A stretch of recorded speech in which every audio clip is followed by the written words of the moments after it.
एक बड़ी खबर आपको बता दें, दरअसल बड़ी संख्या में नक्सलियों को ढेर किया गया है। ओडिशा छत्तीसगढ़ सीमा से ये खबर आ रही है, जहां पर 12 नक्सलियों को ढेर किया गया है। बता दें आपको कि सुरक्षा बलों ने बड़े ऑपरेशन को अंजाम दिया है। छत्तीसगढ़ में 12 नक्सली मारे गए हैं। छत्तीसगढ़ ओडिशा सीमा पर सुरक्षा बलों ने यह बड़ा ऑपरेशन चलाया और जिसमें 12 नक्सली मारे गए हैं। सुरक्षा बलों को बड़ी कामयाबी हाथ लगी है। गरियाबंद का यह इलाका बताया जा रहा है, जहां पर 12 नक्सलियों को ढेर किया गया है। ओडिशा छत्तीसगढ़ सीमा पर एनकाउंटर हुआ है, इसमें 12 नक्सलियों को ढेर किया गया है। पिछले कुछ दिनों में लगातार नक्सलियों के खिलाफ कार्रवाई में बड़ी संख्या में नक्सलियों को ढेर किए जाने की खबरें सामने आई है। खासतौर पर छत्तीसगढ़ से सफलता की ऐसी तस्वीरें और खबरें सामने आई हैं। बता दें आपको कि नक्सलियों के अड्डे से काफी चीजें भी बरामद हुई हैं, जिसमें ये तार बरामद हुए हैं। इन वायर का इस्तेमाल जमीन पे बिछाकर, जमीन के भीतर बिछाकर जो जवान वहां सुरक्षा में लोगों के तैनात होते हैं उनको नुकसान पहुंचाने के लिए किया जाता है। और इसी कड़ी में जिस तरह से लगातार पिछले कई दिनों में कई नक्सलियों को ढेर किया गया है, उसी कड़ी में कुछ और नक्सलियों को ढेर किया गया है, जिनमें 12 नक्सली मारे गए हैं। गरियाबंद में 12 नक्सलियों को ढेर किया गया है। ओडिशा छत्तीसगढ़ बॉर्डर पर यह बड़ी कामयाबी हाथ लगी है। जंगल में यह एनकाउंटर हुआ है और जो सामान इनके पास से बरामद हुआ है वो भी आपको बता रहे हैं, वो भी आपको दिखा रहे हैं। इस वक्त ये दो तस्वीरें इस वक्त टीवी स्क्रीन पर आप देख रहे हैं, इसमें एक तरफ नक्सलियों के अड्डे का भंडाफोड़ हुआ है, वहीं दूसरी ओर एक साथ 12 नक्सली ढेर किए गए हैं। पिछले दिनों छत्तीसगढ़ में अलग अलग जगहों पर, छत्तीसगढ़ के अलग अलग जंगलों में नक्सलियों के खिलाफ कार्रवाई लगातार जारी है और यही वजह है कि एक बार फिर 12 नक्सलियों को ढेर किया गया है। गृह मंत्री अमित शाह लगातार ये बात कहते रहे हैं कि नक्सलवाद देश के लिए सबसे बड़ा खतरा है और इन्हें खत्म करके ही सांस लेंगे, दम लेंगे। और यही वजह है कि लगातार सुरक्षा बल तैनात हैं और सुरक्षा बलों को लगातार बड़ी कामयाबी हाथ लग रही है। नक्सल विरोधी अभियान के तहत यह एक्शन लिया गया है, जिसमें 12 नक्सलियों को ढेर किया गया है। एक तरफ जो सामान उनके पास से बरामद हुआ है वो भी आपको दिखा रहे हैं, वहीं दूसरी ओर जिन 12 नक्सलियों को जंगलों में ढेर किया गया है, दरअसल ये वो इलाका है जो छत्तीसगढ़ और ओडिशा से लगता है, गरियाबंद का इलाका, जहां 12 नक्सली ढेर हुए हैं। और सत्य विजय हमारे साथ मौजूद हैं। दो तस्वीरें हम आप लगातार दिखा रहे हैं, इसमें कोडेक्स वायर साफ तौर पर दिखता है। सत्य विजय, और क्या जानकारी मिल पा रही है? एक बड़ी कार्रवाई की गई है और बड़ा एनकाउंटर किया गया है। जी हाँ, बिल्कुल। देखिए, छत्तीसगढ़ और उड़ीसा दोनों का ये संयुक्त ऑपरेशन है। गरियाबंद में 14 नक्सलियों के मारे जाने की खबर है। हालांकि हमारे पास जो इनपुट है उसके मुताबिक 12 नक्सलियों के सब बरामद कर लिए गए हैं। ये जॉइंट ऑपरेशन है। पिछले 2 दिन से सर्चिंग हो रही थी और कल से एक्सचेंज ऑफ फायर हो रहा था। दोनों तरफ से मुठभेड़ हो रही थी, फायरिंग की जा रही थी नक्सलियों की तरफ से भी। और जो DRG है, कोबरा है और जो छत्तीसगढ़ पुलिस इनकी तरफ से इस ऑपरेशन को, चूंकि ये गरियाबंद जो इलाका है वो उड़ीसा से करीब 5 किलोमीटर दूरी पर है, इसीलिए छत्तीसगढ़ पुलिस और उड़ीसा पुलिस जो है दोनों ने मिलकर ये जॉइंट ऑपरेशन किया, जिसमें एक बड़ी सफलता हाथ लगी है। 14 नक्सलियों के मारे जाने की खबर है, लेकिन 12 की हमारे पास तस्वीर आ चुकी है। 12 नक्सली जो है उनके सब बरामद कर लिए गए हैं और ये संख्या बढ़ सकती है। तो देखिए, पिछले कुछ दिनों में देखें तो लगातार आक्रामक तरीके से छत्तीसगढ़ में नक्सल विरोधी अभियान चल रहा है, एंटी नक्सल ऑपरेशन चल रहा है।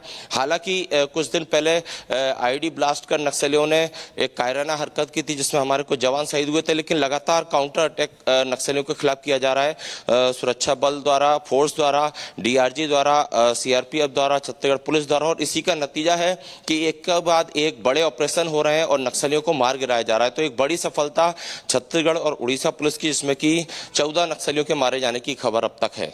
बिल्कुल सत्य विजय, बड़ी जानकारी आप यहां पर दे रहे हैं। लाल आतंक पर करारा प्रहार हो रहा है। बहुत बहुत शुक्रिया हमारे साथ जुड़ने के लिए। सत्य विजय हमारे सहयोगी हमारे साथ जुड़े हुए थे, तमाम जानकारी दे रहे थे। लेकिन अब बात करेंगे संभल की।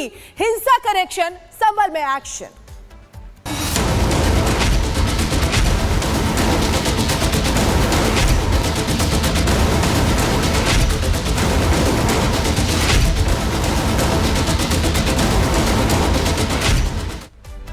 और इसी से जुड़ी बड़ी खबर आपको बता दें, यूपी के संभल में न्यायिक आयोग की टीम पहुंची है। जांच की जाएगी वहां पर।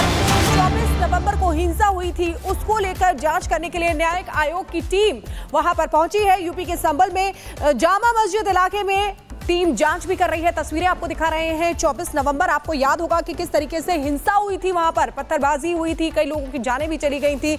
अब न्यायिक आयोग की टीम जो है वो संभल पहुंची है। ये उसी की तस्वीरें आपको दिखा रहे हैं। 24 नवंबर को जो हिंसा हुई थी उसकी जांच यहां पर टीम कर रही है। जामा मस्जिद इलाका है ये, जहां पर टीम जांच कर रही है। उस दौरान पत्थरबाजी हुई थी, हिंसा हुई थी 24 नवंबर को, क्योंकि सर्वे टीम जो है दूसरी बार सर्वे करने पर वहां पर पहुंची थी और जिसके बाद वहां भड़काऊ बयानों के चलते हिंसा भड़क गई थी, कई लोगों की जानें चली गई थी, लोगों को चिन्हित किया गया था। लेकिन अब न्यायिक आयोग की टीम संभल पहुंची है जांच के लिए।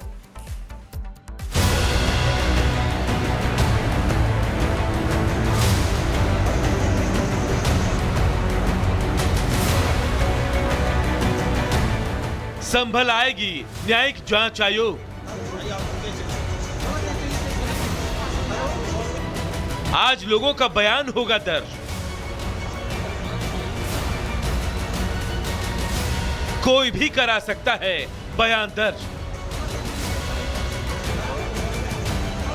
हिंसा वाली जगह का दौरा भी कर सकती है टीम। संभल हिंसा मामले की जांच कर रही न्यायिक आयोग की टीम आज संभल दौरे पर आ रही है। आयोग के सदस्य संभल के पीडब्ल्यूडी गेस्ट हाउस में सुबह 11 बजे से शाम 4 बजे तक रहेंगे।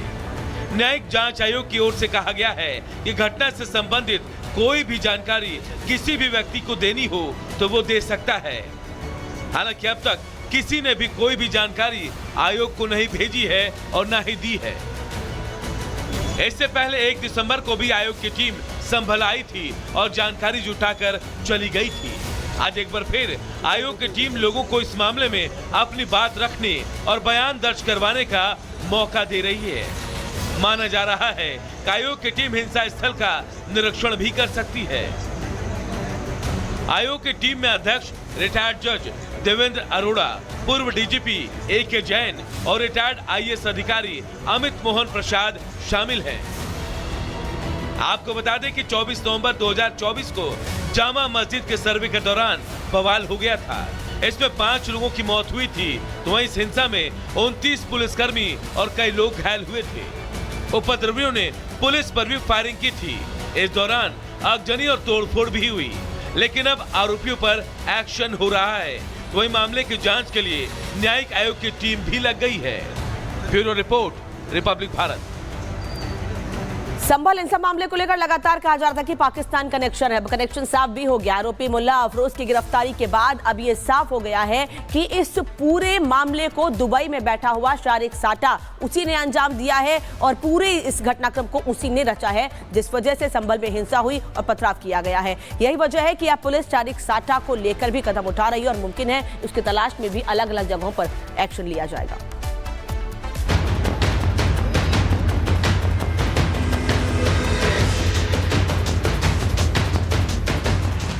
संभल हिंसा का पाक कनेक्शन।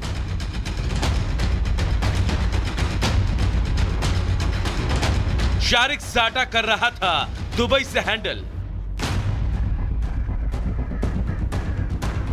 मुल्ला अफरोज ने खोले कई राज। ऐप के जरिए मिलता था आदेश। संभल हिंसा मामले में रोज नए खुलासे हो रहे हैं। हिंसा के मामले में अब तक 70 आरोपियों की गिरफ्तारी हो चुकी है। इनमें से सबसे महत्वपूर्ण गिरफ्तारी है मुल्ला अफरोज, जो कि दाऊद इब्राहिम और ISI के लिए काम करने वाले शारिक। और साहिल हमारे साथ जुड़ चुके हैं। आयोग की टीम वहां पर पहुंची है, जांच का दायरा बढ़ता जा रहा है, क्या फाइंडिंग्स है? देखिए, फिलहाल जो न्यायिक जांच आयोग की टीम है संभल के जामा मस्जिद इलाके में दौरा करने पहुंची है।